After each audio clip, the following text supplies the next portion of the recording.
Welcome to Putback here on SNY.TV. I'm Ian Begley, SNY's NBA insider, host of the show, and we're going to break things down with the Knicks and the NBA over the next half hour or so. I got two great guests with me. Senior NBA insider for HoopsHype, Michael Scotto. If you want to know about transactions, you want to know what may be coming or why something's happened, be sure to follow Michael. I'm sure you know his work already. Anthony Donahue. Again, somebody you probably know because he's been on Knicks Twitter for a long time. He might have started Knicks Twitter. He definitely started the Knicks fan media content creator movement, I believe. So I'm sure you know of his work, but also he hosts events with Knicks fans at the Garden and elsewhere throughout the season. He can get you in, have a special experience for you. So be sure to keep an eye on his Twitter at AnthonyMSG for that. And with that, guys, we'll get started as we always do with the baseline. Knicks avoiding their first four-game losing streak of the season by really having a solid end-to-end win over the Kings.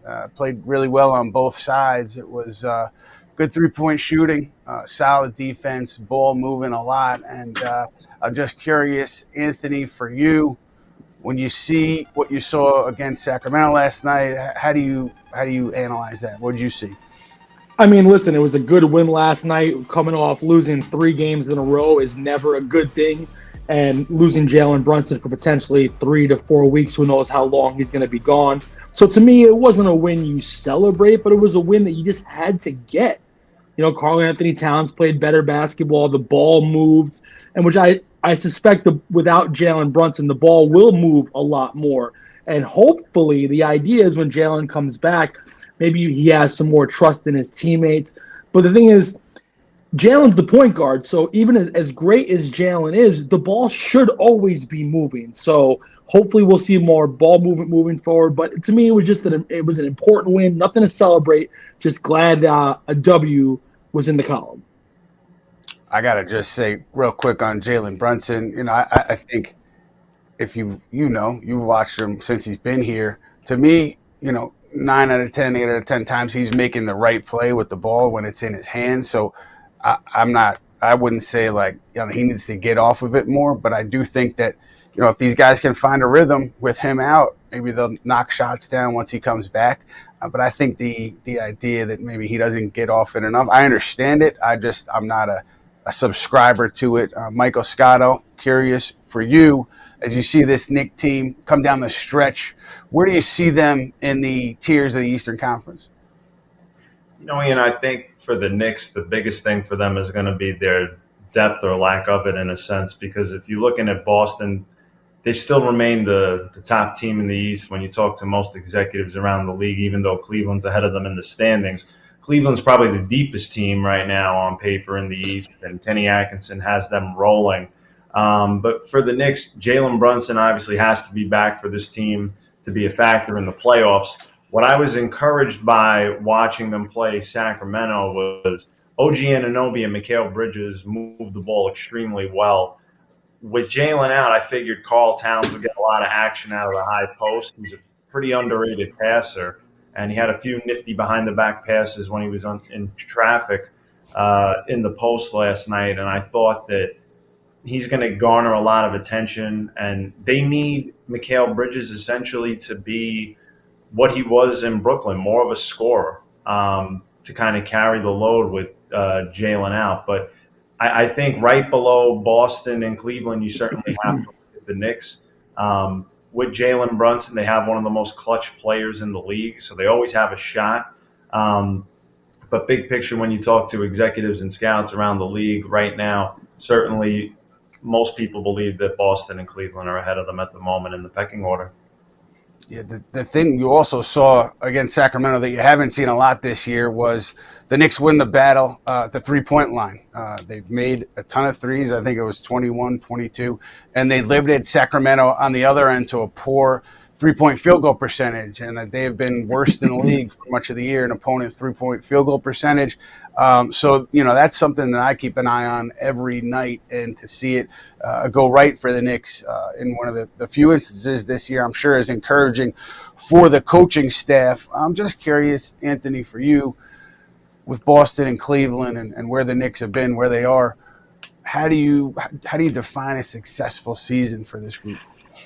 Man, that's an awesome question. How do I define a successful season? Well, as of right now, the way it looks, the New York Knicks are most likely going to be the 3 seed, and they are going to play the Pacers, the Pistons, or the Bucks in the first round. So let's say the New York Knicks win a first-round series, and let's assume Boston advances in the first round as well. That means the Knicks will play the Celtics in the second round.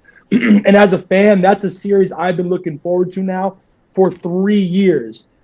But if you play the Boston Celtics in the second round and you get your doors blown off, 4 games, 5 games, I'm not saying they're going to. I'm still a fan. I'll be in Boston for game 1, ready to go. But if you get your doors blown off by the Celtics in round 2, it would be hard to say that's a successful season. You beat Boston, to me, that's borderline my championship. Obviously, the goal is a championship in June, but what is a successful season? I would say, obviously, no matter if we lose in the finals, I'd be devastated. But getting to the conference finals, to me, realistically, would be a successful season for the New York Knicks. 2023 lost in the second round. Hard fought series to the Heat. 2024 lost to the Pacers. There's no doubt if there wasn't the injuries, the Knicks would have beat the Pacers, but they didn't. So year 3 with Jalen Brunson and the team being much better, you got to get to the conference finals. But the only problem is to get to the conference finals, the bad guys in green are most likely going to be waiting. And that is going to be tough. And you know what made me really sad, guys? You guys know I bleed orange and blue. My girlfriend is also a Nuggets fan. Don't she likes Joker, not mad at that. So I took her to the Celtics Nuggets game last Sunday in Boston. We had amazing seats and go into the game with no rooting interest, wore regular clothes, chilled. And as a fan, I'm like, oh man, these two teams are just so good. Even though the Knicks beat the Nuggets twice, it just felt like a different level of basketball that I hope the Knicks can get to in the next 2 months. It's going to be interesting to see if they close the gap at all when they face the Celtics later this regular season. You'll have a couple more chances to see that, at least one more chance. One more chance at the Garden. So far, 0-3 versus the Celtics. Got to get that win, man. Got to. And definitely by 30. Built that team. What's that, Michael? Definitely a little concerning when on paper the Knicks were built to go up against Boston and match up better with them, and they haven't thus far in the regular season at all, quite frankly. Well, I believe the nickname was Wingstop before the season started. Yes, it was, and they were not stopping enough. Certainly, no defense got to get better, especially on that perimeter.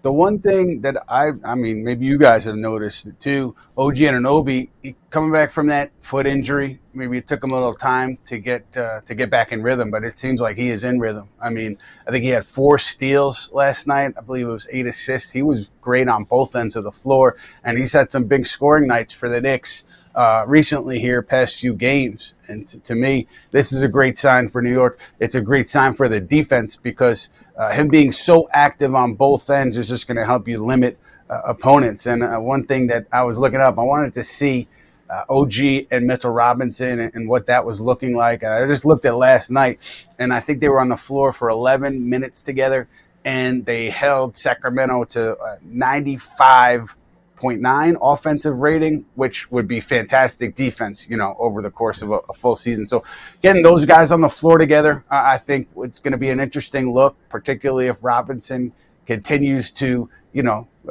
progress here apace, and maybe he slides into the starting lineup. But OG Anunoby being the OG Anunoby of last season before he got hurt is really important for this team defensively. And since we're talking about the West Coast trip, I also wanted to hit on the Mikal Bridges stuff because, Michael, we talked about it earlier. Bridges, to me, has played pretty good the last couple of games. What have you seen from him? I think for Mikal, in the beginning of the year, it looked like he was trying to find his footing a little bit. Like Josh Hart was the guy who openly came out and said he felt a little lost. But at times I thought it's been more Mikal this year. He's been at his best, even dating back to his days in Brooklyn, offensive. He's coming off curls around the mid-range area. If you can get him in the corner for threes, historically, his percentages have always been better there as a knockdown shooter. You got to get him in his comfort zones to get him rolling. And, at times off the dribble, he'll attack to the mid-range as well. But ideally, great corner spot-up shooter. Who's going to be the guy that gets him the ball off the penetration, though? That's why I touched on Karl-Anthony Towns earlier. And, Ian, just to go back to OG and Anunoby for a second, I mean, this guy's been worth every penny, and he's been on the floor for the Knicks, which, knock on wood, for him and the team, has been one of the most critical pieces to their success this season. Obviously, in the past, he's been injury-prone. But you touched on it certainly with OG and Mitchell Robinson, their defensive ratings going up. Tom Thibodeau is going to have a lot of interesting mixing and matching to do, because it's one thing to be an elite defensive team, but offensively, it's no doubt they're better with Karl-Anthony Towns at the 5 and kind of going 5 out a little bit when Brunson's healthy. So going to be interesting to see how they mix and match, whether it's Boston, Cleveland, anywhere in the playoffs. Yeah, and we're talking about the lineups. We're talking about Thibodeau. Knicks, obviously, a few more games left on this road trip. They have Portland and they have Golden State coming up. But since they are out west, we're going to go to a segment called In and Out. We are starting off with P.J. Tucker, because P.J. Tucker is signing a 10-day deal with the Knicks. To me, it would be a little bit surprising if he wasn't here for the rest of the season. I haven't figured out why it's a 10-day, but maybe they're just, both sides are being cautious, trying to figure it out. But the idea of Tucker coming in here, to me, is more so locker room, impact on the room, respected voice, veteran, NBA champion. The Knicks have young veterans, but they don't have a veteran with Tucker's experience, and I don't think he's a guy who's afraid to share his opinion about things going on the floor, off the floor. So I think that's where the real benefit is for Tucker. You saw last night, he was encouraging Josh Hart to shoot the 3 ball. Hart was shooting the threes and knocked several down.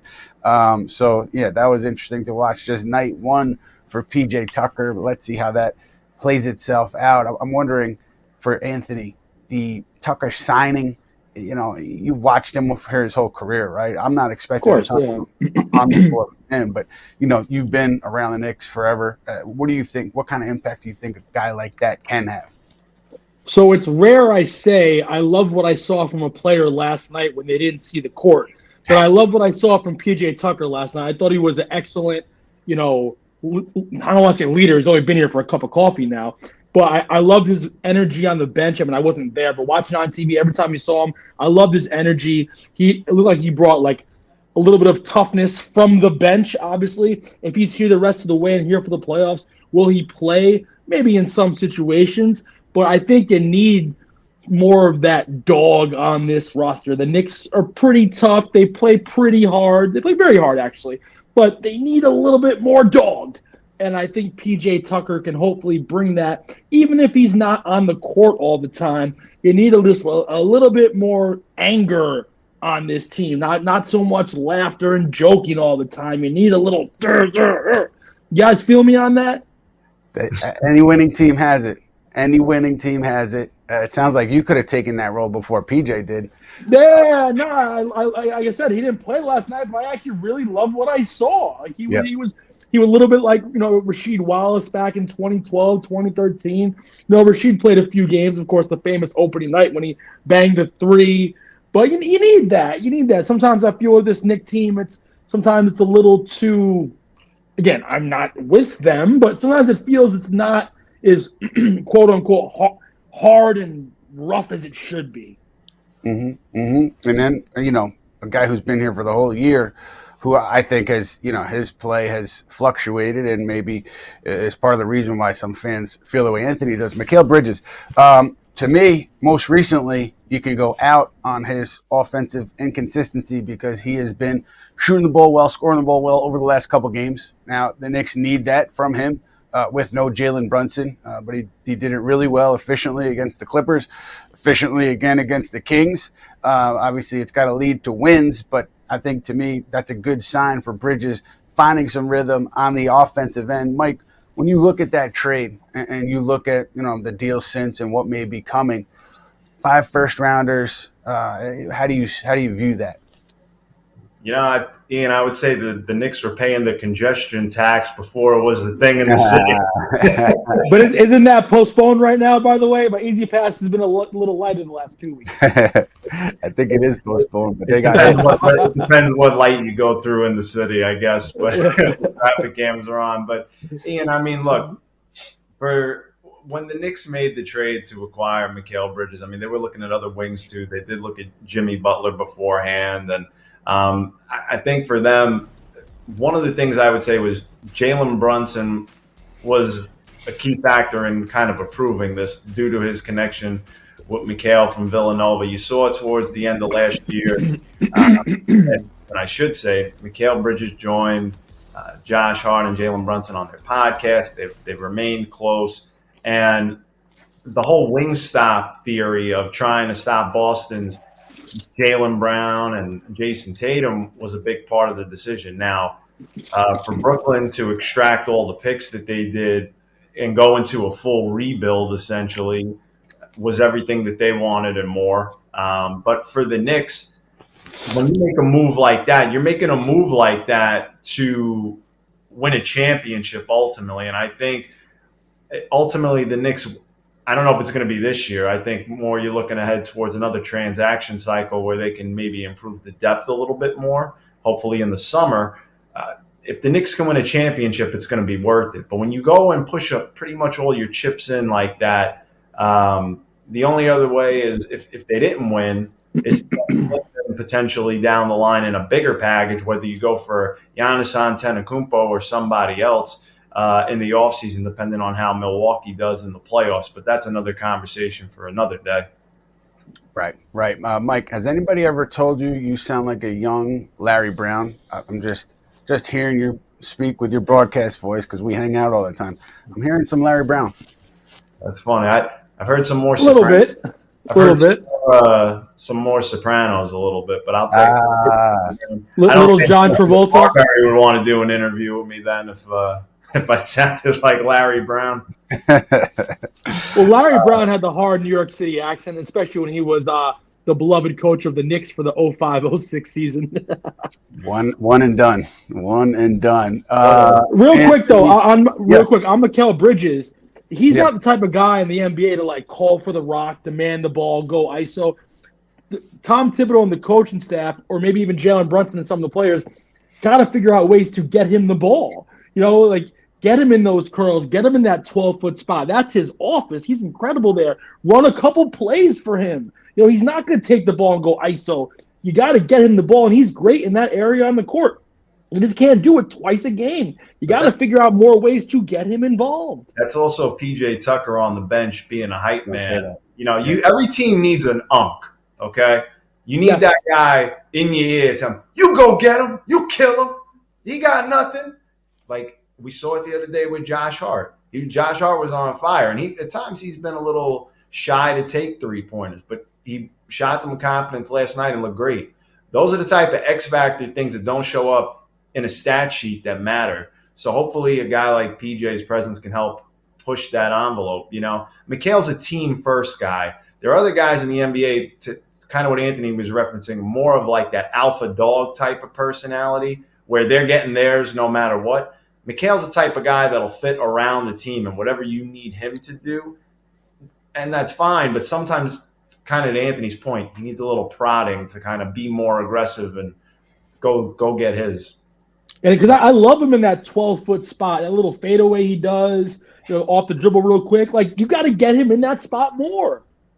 And you know what? He actually shot, I think, 6 free throws against the Clippers, which was a season high. He hadn't been getting to the line a lot, but I thought his floor game against the Clippers was very good. So let's see how things continue there for Bridges. Anthony, I'm going to ask you about Deuce, but before I do that, we mentioned it before. I mean, Anthony was early on in terms of the fan media platform, had a radio show, was doing video stuff. So if you were around then, obviously you knew he was the first. Some people might not know it. So I want to give you your credit. Can I share one of my favorite video stories, by the way? It won't take too long. Can I share it real quick? Do it. So 2010 training camp, I was able to go to the training camp at the Knicks practice facility. So I'm there. I've been doing my show for a few years already. I have credibility, but the bottom line is I'm known as a fan, and there was no other like really fan media there. So when they let the media in, you could watch a little bit of the scrimmage, as you know, and then you could interview the players. So I had my digital camera, and I took videos of the players talking. Wilson Chandler, Danilo Gallinari, Amari Stoudemire, and all the other reporters just had their mini display or just the old school tape recorder. Yeah. So the interviews happen, and I go back to my laptop in the press room at the Knicks practice facility. Mind you, this is October 2010. And I upload the videos to Facebook because at the time you couldn't put videos on Twitter yet. So I upload Wilson Chandler, Gallinari, Stoudemire, and all the beat writers are furious with me. They're like, these quotes aren't supposed to be available till the next day. I can't believe you're doing this. Like they were like kind of angry. They were kind of angry with me, and I never forgot that. No, and now it's like everything's right away. But I wasn't like some genius. But I was like, let me put these interviews up right now. Ahead of your time. And he crossed the barrier. I think a lot of there's some great fan shows. So this is not disparaging to anybody, but he originated the style. I think you guys should send him maybe a Father's Day card in June because he really, really broke the mold for you guys and set the tone for what is now just a burgeoning industry, and it's fantastic. I love it. But Anthony planted the flag first, so great job, AD. Yeah, I was in locker rooms in 2006, 2000. I just really didn't enjoy that part that much. But it was awesome. And I wish looking back, I went to some more practices and stuff. But when I did it was fun. And I remember even like old PR guy Jonathan Sopranowicz rolling up on me being like, are you a fan or are you media? And I'm like, I'm both. Like, I'm not going to the practice in my gear. I'm being professional here, but like, I think you can be both depending on what you're doing. Obviously, you guys are at the games covering it, so that's different. But if you're putting out content after the game, stuff like that, I think you can be both as long as you are a professional, of course. Yeah, you know what? I'm with you on that. Anthony, young kids being professional is very important. Yes, amen. See, that's a father's advice. So, Michael, Deuce McBride played really well in Sacramento after not having a great game against the Clippers. Obviously, they need him. They're rolling with him as the starter. To me, McBride been so good off the bench all year, and I don't want to certainly put the cart before the horse at all, but you're talking about maybe in the offseason improving their depth. I'm sure Miles McBride is the last player they'd want to trade here, but you would have to trade a McBride or a Robinson or a player like that, a Chua, to really get something back of substance. So I'm just wondering for you, like, what do you think McBride's value is around the league if he was a part of a package with, a bunch of second-round picks? Do you think that could return something of substance? Yeah, I mean, look, Miles McBride has a ton of value around the league. His contract is team-friendly at this point, given his production. And the thing, though, Ian, is that you have to almost put him in addition to another salary like a Mitchell Robinson if you're going to make an upgrade, because he doesn't make enough money to just get somebody as a standalone one-for-one kind of trade to kind of match salaries, which for the most part around the league you're going to have to do if you're going to make a trade. But you know what, Ian? I always kind of think big picture in my role, and I understand that, Miles McBride has value, and I could see certainly why the Knicks would look at potentially doing something with Mitchell Robinson, depending on how the offseason goes. But I always try to think big picture. And when I think of the Knicks, I think of them just getting Karl Towns. You've got Jalen Brunson. Is there a third star out there that will emerge over the summer, depending on how the playoffs go, and a team underperforms, that they really try to push more chips in and go even further all in?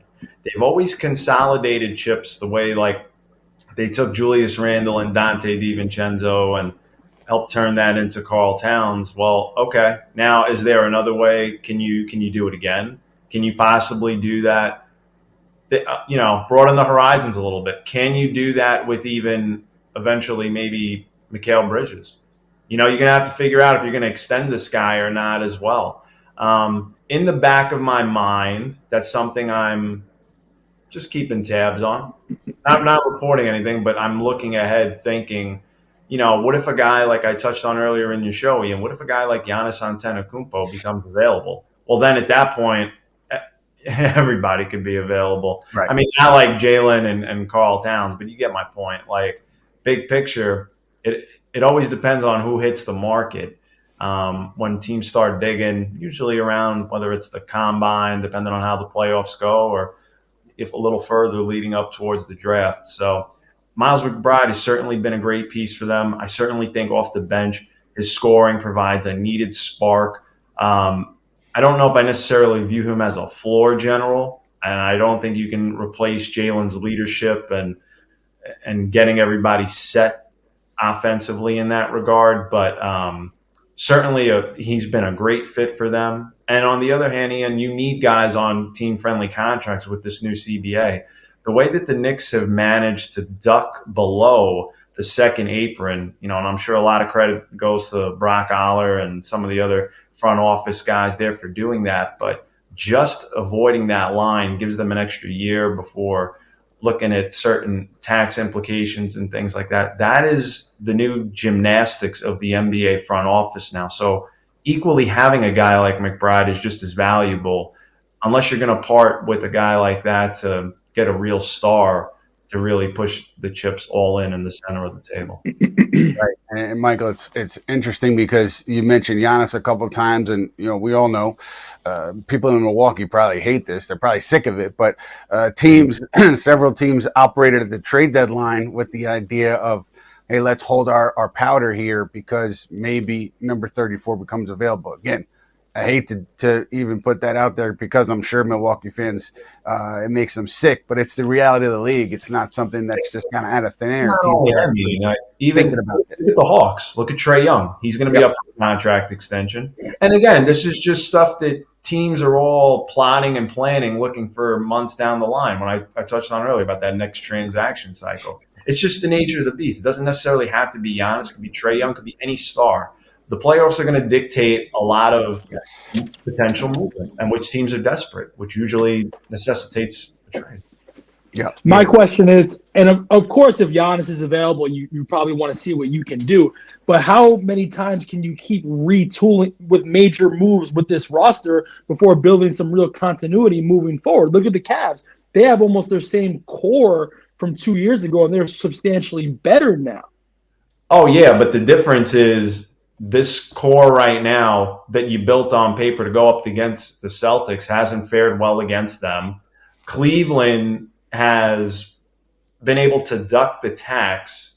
So now with the trades they made in getting DeAndre Hunter, moving George Niang, et cetera, so they have a longer window. And you have to look at yourselves objectively and say, is this team good enough? And if it's not, I would be getting Giannis. Because if you theoretically, whether you had Giannis or someone else, another star, if you felt was worth it, to me, really, Giannis is one of the few guys, then, okay, go fill out the depth and go from there. People are going to want to come at that point. And last but not least, look, you know this, the minutes police have always been after Tom Thibodeau for years. It's not like he's going to a 10-man rotation.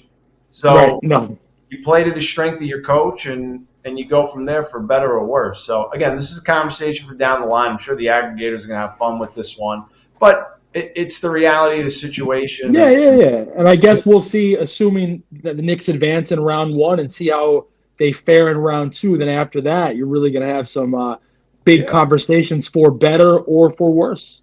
Yeah, and that's how this stuff usually shakes out. It's based on playoff results, and usually there's at least one or two players who become available in talks at that point in the offseason that nobody saw coming. So a lot of it's based on that. We'll see how things shake out then. We're going to shift gears now to what we learned, presented by Binghamton University. Binghamton University was named the top school in the SUNY system, according to recent rankings from the Wall Street Journal and Forbes. Visit binghamton.edu for more. We learned some stuff about Jalen Brunson's ankle. Knicks coming out and saying that he would be reevaluated in 2 weeks. I think that was late last week, but I had heard that the results that they had to date, which was the MRI, I assume the MRI and the X-ray, it left some people with optimism, kind of breathing a sigh of relief that they had avoided this worst case scenario where it's like a grade 3 severe ankle sprain where he's going to miss months into the playoffs. I think there's a belief and optimism that they've avoided that it's a shorter term thing based on the imaging. Obviously, it depends on how Jalen's ankle responds once he gets back on the practice court. But there was that optimism that, hey, he should be back. We're looking at before the postseason here. We're not looking at the middle of the postseason. So all things considered, to me, the Knicks dodged a bullet there because that injury did not look good. Anthony, I'm just curious, when you're watching the game, what happens when you see something like that? What do you do? So when I'm watching that game, I remember that play like it was 2 seconds ago. My first thought was as he was driving to the basket, because it was such a tight game, the Knicks were down 2 points. I remember saying, actually, slow it up, bring it back. And like Jalen Brunson does, he went to the basket. That's fine. I'm not even mad at him for it.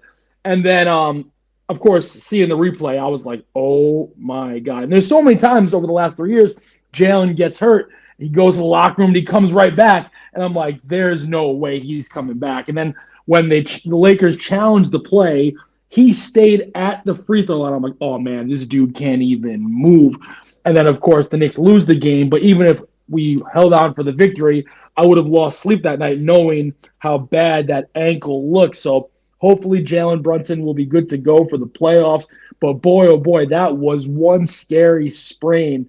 But hopefully he's back with a few games left in the regular season, because that would be devastating if it was worse. So the Knicks said we'll get an update in 2 weeks. 2 weeks from when they said that would be Friday, March 21st, but who's counting? So that will be a very nervous day for me, because like you said, no Jalen Brunson. I mean, you'll probably get bounced in the first round with no Jalen Brunson.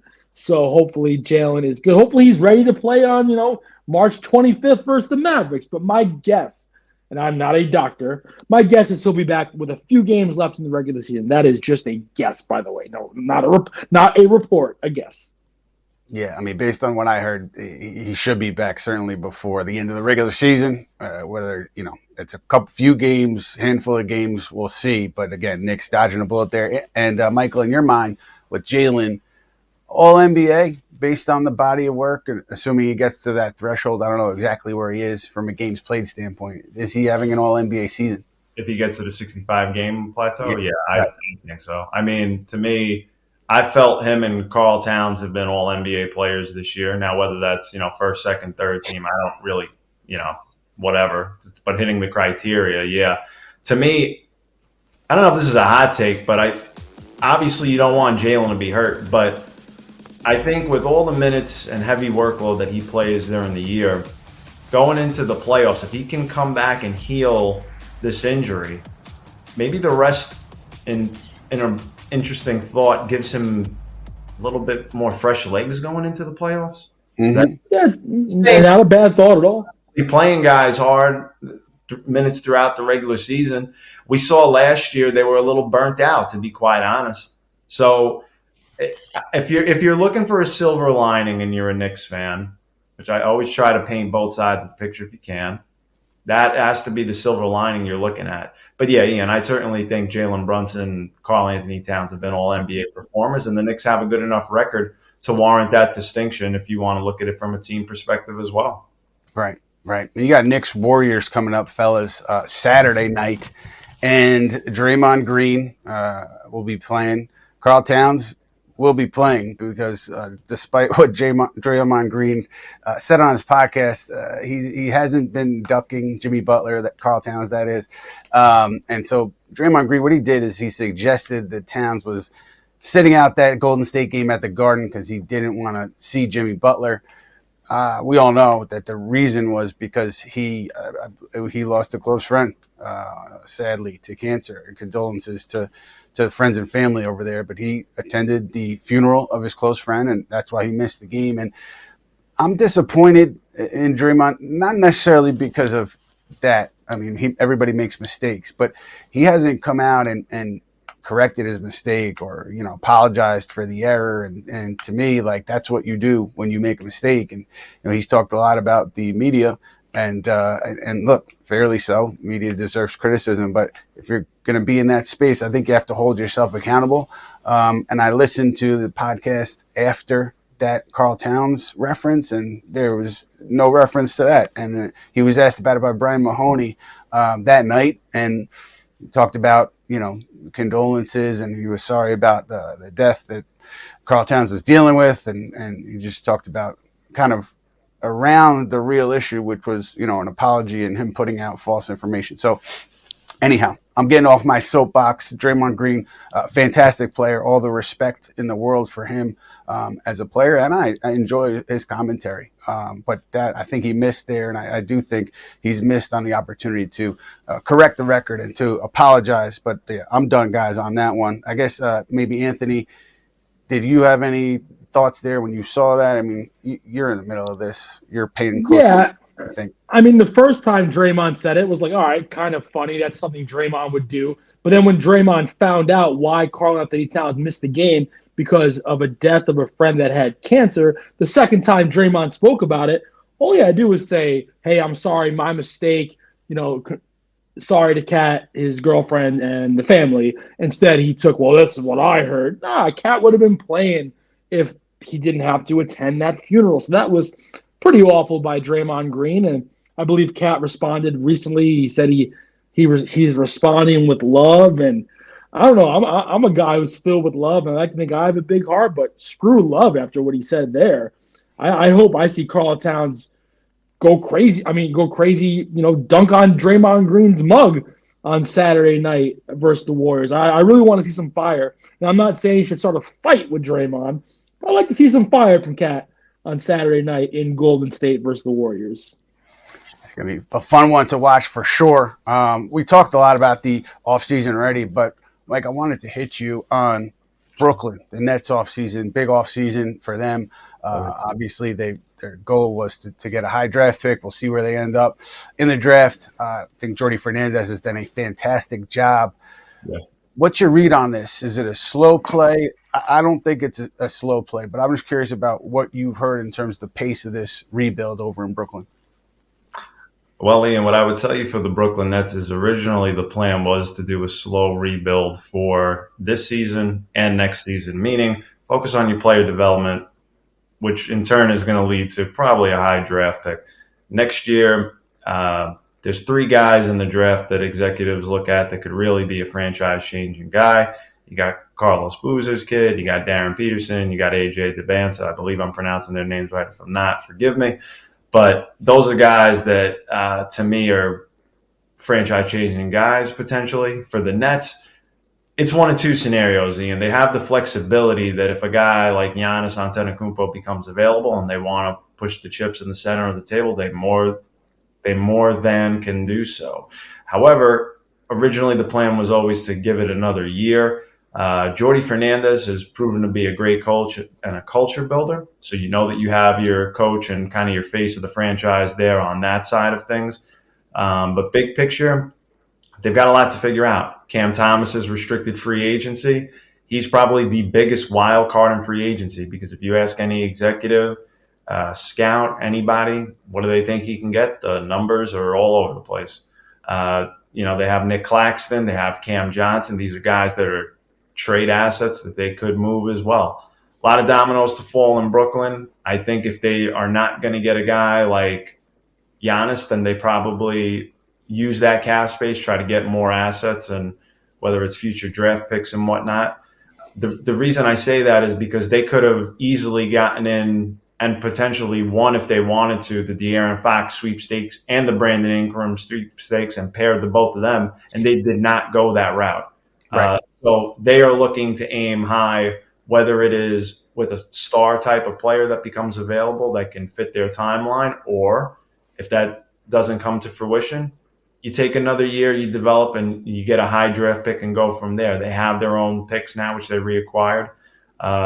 So for them, that's kind of the needle moving point. And a lot of that, as we touched on, also for the Knicks as well, is going to be determined by how the playoffs go, whether it's for Milwaukee, whether it's for Atlanta with Trae Young, et cetera, around the league. And then you got, of course, Kevin Durant with Phoenix, et cetera. There's a bunch of names we can get into, but Big picture, it's going to be a fun summer and a transformative one, potentially one way or the other, for the Brooklyn Nets across the bridge. Yeah, for sure. And Anthony, I know you have to jump, man. So I just want to thank you very much for joining us. Thank you for your time at Anthony MSG. Keep an eye out there for Knicks fan events at the Garden and outside the Garden, special experiences you can enjoy at those events. So be sure to do that. Anthony, thanks so much, man. Thank you for having me. Appreciate you guys. Ian, see you soon. Mike, see you soon as well. Mike, we will eventually play one-on-one. We've been talking about this for me and Mike know each other 18 years. I've known you a long time too, Bags, but Mike and I, 18 years we go back. I'm glad this is on record real quick. I will take all the smoke. You can give me Marlboro, Parliament, Newport, whatever you want. I will take on anybody in the media. You want to play one-on-one, I'm more than down for it. I love playing ball. All right, well, we're going to get this game. We're going to play this summer. We'll play at a park. It could be in Brooklyn, the Bronx. You want to do mutual and middle and Queens, so it's neutral. That's fine too. I'm ready. Park, one of the piers. We'll get the wind in my favor. I'm ready. Hey, whenever you guys do it, we're just going to do a special edition of the Putback. We'll be filming live. We'll go live from the floor. We'll get people on commentary. So I'm excited for that. All right, guys. Thank you so much. Appreciate it. Anthony, thanks, my man.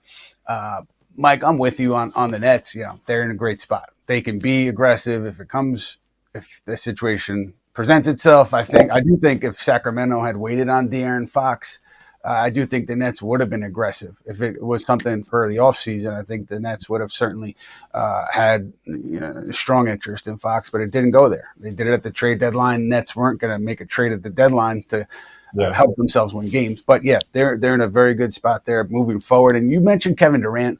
My read on it was Dallas was super aggressive even after Durant kind of made it publicly known through back channels that he wasn't interested in getting moved, or particularly to Golden State.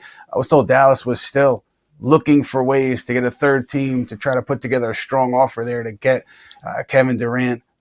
Nico Harrison obviously made a big transaction on the Doncic trade, but he was looking to make another one. Yeah. And I don't know how the Kyrie injury impacts those plans, if they do at all, if it does at all. But if they're still thinking that way, I think they will be aggressive again on Durant. What's your read there early, Suns, KD? How do you think it shakes out? Well, first of all, Ian, I mean, the Kyrie Irving trade, brutal. Because now when you're looking at the recovery length, who knows if or when he can come back next year. It has to shape the way that they view things going forward. And also for the financial future for him, looking ahead towards whether he was going to get extended or not. You got to look at Anthony Davis down the line as well. A lot up in the air for Dallas. But to answer your question about Kevin Durant and the Phoenix Suns, look, certainly he's going to get linked to the Houston Rockets. Ime Udoka, when he was with the Boston Celtics, pushed for the Celtics at the time to try to get Kevin Durant. That's when they had the talks with Jalen Brown and a first-round pick with the Nets. Obviously, both teams pivoted in a different direction. But really, Minnesota also, I get wanting to pair him with Anthony Edwards, but how they would go about doing that and how it would be a fit for Phoenix would remain to be seen. KD still is playing at a high level, but any team that's going to be looking to acquire him, I would venture to say, is going to want him behind the scenes to be open to a contract extension. You're not going to give up a ton of assets for a one-year rental generally in the NBA. So wherever he's going, it's similar almost in a way to the Jimmy Butler situation, where you're essentially trading not only for the player, but you're also in the back of your mind having the max contract extension conversation as well, almost simultaneously. Wink, wink on that one. He does have power in this situation because of that contract and where he is with it. And I think, again, a lot of things depend on what happens in the postseason. And you mentioned Kyrie's injury, and I don't know what the timeline is. It's awful for him the way he was playing, but if they think he could get back and be 100% healthy, early on next season, I just wonder if Dallas ends up kind of going there again and seeing what Phoenix is looking for. Topics really for another day. Now we want to bring in my friend and yours, Matthew Spenley, the Big Spend, for our talkback session. Matt has some questions from the listeners and the viewers. Matt, what's going on? What's up, guys? I kind of view myself as your PJ Tucker, Ian. I feel like that's kind of my role. That's what I come here to do. I'm on the bench. I'm cheering you guys on, and then I come in at the end, garbage time, just clean things up, hype you guys up. That's my role here. I like it. You do it well. Thanks, man. On the PJ Tucker stuff, though, Ian, because you're not one to take credit for it, I did want to give you credit because on the show, he was the guy that you consistently brought up to keep an eye on with the 15th man. So had to give you your flowers a little bit as your main hype man. Had to do it. I appreciate it, Matt Tucker. Thank you. Got you. All right. One thing I know we kind of skipped over earlier that's a big topic of discussion in the comments today, and then just generally is, Mitchell Robinson's return. Obviously, we spent a ton of time talking about him returning to the floor, being back with the Knicks. He's been back, limited minutes, but I think he looks like Mitch to me. Looks healthy. He's been running, contesting shots, obviously kind of changing the floor up. So, Mike, I want to start with you and then just go to Ian. What you guys have seen from Mitch, and then maybe a little more specifically, too, about him and Cat together. Sure. Short and sweet on Mitch. I mean, active rim roller, which is what they've been lacking a little bit at times. An interior presence for them, both rebounding the ball and as a shot blocker to alter shots, even if he's not blocking shots. He's been everything defensively that they've needed. In terms of pairing him with Cat, Cat, I know he prefers to play the 4 at times, no question, but offensively, their floor spacing is better and the driving lanes are more open when Cat is at the 5 and they're playing 5 out. I just think in the playoffs, it gives Tom Thibodeau more optionality, which they're going to need if they want to try to go up against Boston and Cleveland. But Ian touched on it earlier. When Mitchell Robinson and OG and Anunoby are on the floor together, they're one of the top defensive teams. Offensively, you're going to take a little bit of a hit, but you can always go to the 5 out, have Josh Hart, Mikal, OG, Jalen, and Karl Towns. And if you need a little bit of a spark offensively and you're down, or you're just trying to blow a game open.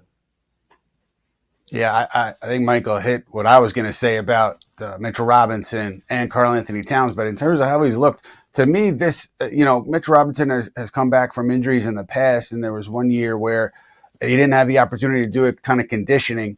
And he came back and he really needed some time to get his conditioning back and to get into top shape. But to me, this year, he looks significantly lighter. He's moving really well. So that's what I look at early on. Is he hesitant at all? He hasn't been hesitant. He's been physical without a second thought. And that's kind of what you look at here for me with Robinson. Now, the timing is going to continue to improve. The endurance is going to continue to improve. But 4 steals last night against Sacramento. So he's disrupting things even as he's getting his timing back. So if he can stay healthy and continue to progress, it just gives you an added element, an element that the Knicks on the defensive end have been missing for much of the year. And still lots of runway before the playoffs too. So, he can continue getting his feet under. And one last point I just wanted to say, not exactly a question, more a point kind of based on the wing conversation you guys are having too. I feel like Anunoby's kind of been the main guy that's changed his game a little bit more. I think some of those possessions since Brunson's gone down, he's obviously not the most, decorated isolation scorer, but they've clearly given him some of those possessions. And Ian, you mentioned Mikal against Sacramento too. Getting to the free throw line at the frequency they did. I also thought last night, he had a couple drives that he welcomed contact. And that's something that has been a big discussion all year, that he's oftentimes shot away from it. And he had a couple drives where he finished and then one where he had a dunk. So, you kind of hope that that's something that can port over once Brunson's back. But just a couple of observations from the bench as you guys were chatting. So that's what I got, Ian. That's what I got. Thank you, Mr. Spenley. I think both OG and Bridges, maybe they had 8 assists each, or it was close to that. Like 8 ball was really moving well against Sacramento. Mr. Scotto, what's the biggest kind of swing in the? What are you looking at in the East with respect to the Knicks the rest of this regular season? What should we be watching out for? They got to stay healthy. Like OG, I touched on it earlier with you. He's been an X factor for them, worth every penny. I know that raised a lot of eyebrows, especially when he was making more than Jalen Brunson. But significantly more, yeah. Yeah, but hey, big picture, the free market dictated that. And Philadelphia, it would have been an interesting conversation if they got him instead of Paul George. that's a different conversation for another day as well. But a fun what if. Yes. For the Knicks, continuing to see Mitchell Robinson's progression coming back, and eventually and I think the answer is probably no. I'm sure you would agree, but is Tom Thibodeau ever going to lengthen the rotation just a little bit to save these guys for the playoffs? I've seen no evidence of that for the past few years.